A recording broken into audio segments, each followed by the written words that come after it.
Morning guys, in front of me Samsung S25 FE, and let me show you how to activate Google Backup.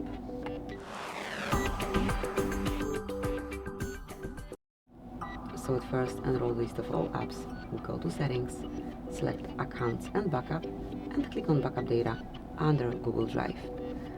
So unless it is active, let me just turn on, off and delete, you have to mark backup data, mark any folder that you wish to backup. In my case, it's both photos and videos, along with other device data. But for example, if you wish to activate just photos and videos backup, leave the first icon active only. But let me do it for both, then mark confirm, and that's it.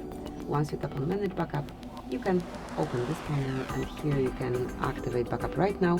But if you don't need it, like in this particular moment, your device will back up data automatically over Wi-Fi after it's been idle and charging for 2 hours.